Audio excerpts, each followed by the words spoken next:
Salut à tous et bienvenue une fois de plus sur votre chaîne d'actualité. Aujourd'hui, nous allons faire un tour du côté de l'Afrique occidentale pour vous faire part d'une éventuelle sortie des pays de l'AES qui est entre autres l'Alliance des États du Sahel du franc CFA.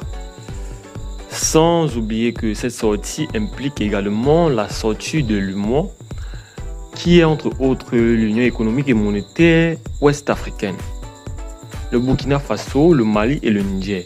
Quelles éventuelles conséquences en cas de sortie du franc CFA? Les pays de l'Alliance des États du Sahel, en abrégé AES, le Burkina Faso, le Mali et le Niger font de la sortie du franc CFA et de la création d'une monnaie commune un objectif incontournable.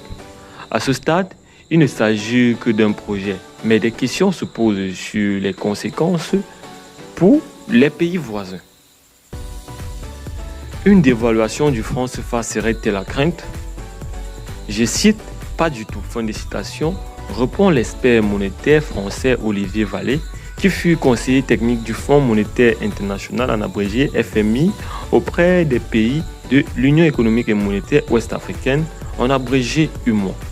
Je cite, une dévaluation du franc CFA est assez improbable, puisque sa valeur est établie à parité fixe avec l'euro. Fin de citation, rappelle-t-il. Celle-ci est garantie en partie par le Trésor public français et appuyée par les réserves de change détenues par la Banque centrale des États de l'Afrique de l'Ouest, en abrégé BCAO. Si le Burkina Faso, le Niger et le Mali mettent leur plan à exécution, qu'ils créent leur propre monnaie commune et qu'ils sortent du franc CFA, l'impact sera relativement négligeable pour les autres pays de la zone, dont le PIB pèse bien plus lourd. La Côte d'Ivoire et le Sénégal sont des pays côtiers qui bénéficient d'importants flux commerciaux et qui ont de bonnes réserves de change pour appuyer la valeur de leur monnaie. Je cite, en 1994, le franc CFA avait dû être dévalué suite à une crise de la dette, rappelle tout de même Olivier Vallée. Mais peu de chances que ce scénario, autant pour moi, se reproduise aujourd'hui. Fin de citation. Pourrait-il y avoir d'autres conséquences, notamment sur les échanges commerciaux? Les conséquences devraient être assez limitées, selon les spécialistes. D'ailleurs, des échanges existent déjà avec les pays qui n'utilisent pas le franc CFA sans que cela pose problème. Je cite, le Mali commerce déjà très bien avec la Guinée qui utilise le franc guinéen comme monnaie, souligne Olivier Vallée. Le Bénin et le Togo ont l'habitude des échanges avec le Ghana qui utilise le Cedi. Et c'est sans parler du Nigeria où la monnaie est le Naira. Le poids lourd économique de la région. Fin de citation. Il faudra bien sûr une adaptation aux nouveaux signes monétaires et opérer certains changements dans les pratiques financières et commerciales.